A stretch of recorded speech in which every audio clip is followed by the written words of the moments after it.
Russia's UN envoy condemned the US bombings in Iran as irresponsible and dangerous at Sunday's emergency meeting at the Security Council. Washington yet again demonstrated its complete contempt for the position of the international community.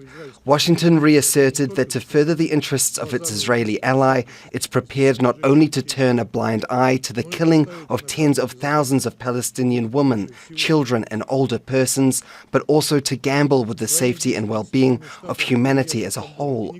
Through their actions, the US has opened a Pandora's box. No one knows what new catastrophes and suffering it will bring. Marwan Bishara is Al Jazeera senior political analyst. He joins us from Paris. Good to see you, Marwan. It's a kind of strange topsy-turvy world when we have Russia pleading with the world not to see the sovereignty of another country eroded. I mean, we can clearly see that diplomatic efforts are being made at the UN. Meanwhile, Abbas Araghchi is heading to Moscow. What kind of stake does Russia have in this crisis and in helping to solve it? I mean, you're right. It is paradoxical that, Putin wants to play a role in resolving one conflict when he is fully engaged in another. But putting that aside, I think he does have a role to play if he wants to, or he's allowed to, if the Iranians insist on it, whereby he completes the symmetry, if you will, between the United States and Israel on the one side, Iran and Russia on the other side. And that could actually be a formula whereby asymmetry is created. The United States is supposed to lean on Israel and Russia will lean on Iran. And hence there would be some sort of a bridging of some sort, a communication going. But so far, I think Trump is not interested really in asymmetry. He's much more interested in dominating and dictating to the Iranians what to do and allowing the Israelis to finish winning, as he puts it. As you say, the suggestion is that there are attempts to create a kind of architecture by way of diffusing the tension. Russia, on the one hand, playing a role in diffusing things on behalf of Iran, the US with Israel. But then, of course, you have this bombshell thrown into the middle of it all.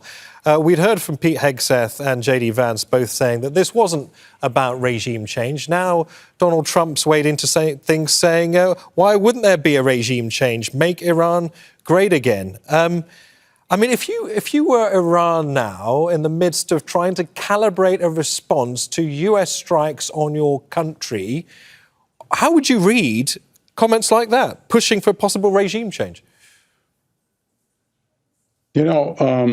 I think in some recent days, the Australian Prime Minister was asked about a Trump tweet or something of that nature. And he said, "Didn't I tell you to stop asking me about what Trump said the night before? I don't have no response." So I think Trump does these things in order to get reactions, to get a response. Look, these things, the thing that he dreams up at night or he hears on Fox News the evening before, he talks to one of his fellow billionaires that morning, and he tweets or does his Truth Social, what have you. These are not things that are worked out through the decision-making process in the National Security Council, within the interdepartmental or network of state and Pentagon and so on. None of that.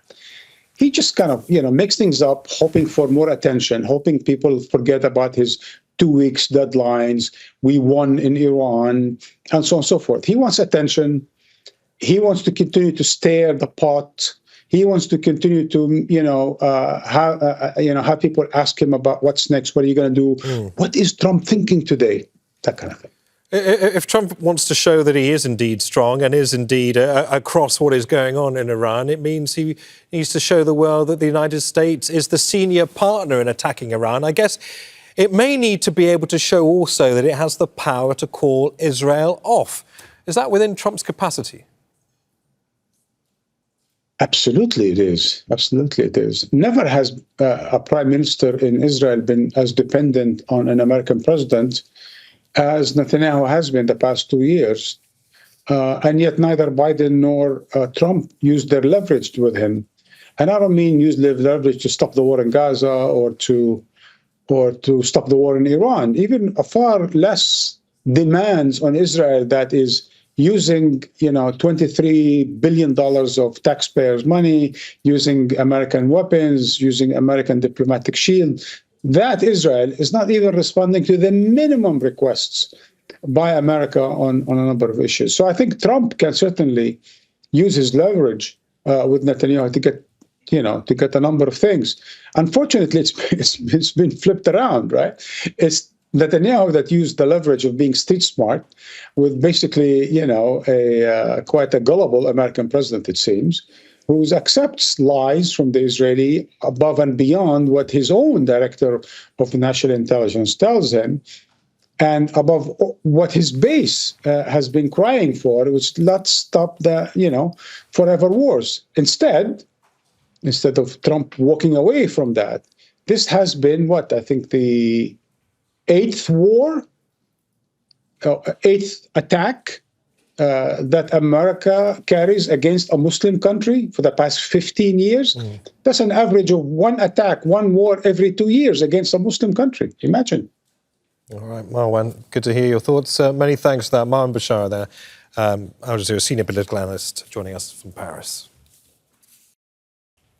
Make sure to subscribe to our channel to get the latest news from Al Jazeera.